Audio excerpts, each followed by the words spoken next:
With the new look Guinness Pro 14 soon to return, we are taking a look back at some of the great names of the past. Here we examine the cult heroes from the Scottish and Italian sides that have provided us with countless memories over the years. And where better to start than with an Olympic gold medalist who made his mark north of the border with Glasgow Warriors. Fijian Lufleone Nakarawa was only at Glasgow Warriors for 3 years between 2013 and 2016, but in that time the second row made a sizable impact. Adept in the engine room alongside the likes of Johnny Gray and Al Kellick, Nakarawa never shirked his fair share of the dirty work required by the front five. But it was with ball in hand that the Fijian firecracker really made his presence felt, one of the finest offloaders the game has ever seen, certainly as a forward. Nakarawa quickly became a fan favourite at Scotstoun with his eye-catching showings as the Warriors made the Guinness Pro 12 final for the first time in the history at the end of his first season. They went down to defeat to Leinster, but a year later it was a different story as Gregor Townsend's side secured their maiden title by downing Munster. And it was Nakarawa who made the headlines, his ridiculous offloading and strength in the tackle causing Carnan gain a comfortable win and earning the Fijian the Man of the Match award. A year later and Nakarawa was showcasing those skills on the world stage and leading Fiji's 7S side to top spot at Rio 2016, the country's first ever gold medal at an Olympics. And while he then left for Racing 92, his legacy as a Glasgow legend has been secured for life. Glasgow's cross-country rivals Edinburgh Rugby have had their fair share of heroes at the club as well, but few epitomised the capital spirit like Alan Jacobson. The man known as Chunk was a one-club man for the entirety of his 14-year career.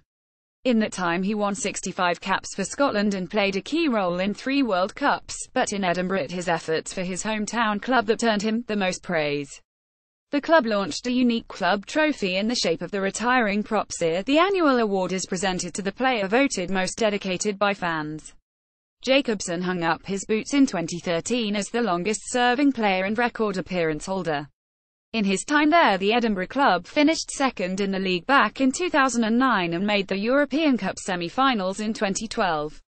Zebre have only been members of the league since 2012 when they replaced Aironi, but in that time have already developed some real fan favourites. Italian legends like Marco Bortolami have come in and made a real impact while they still speak fondly about Sinotti Sinotis' devastating season on the wing in Italy.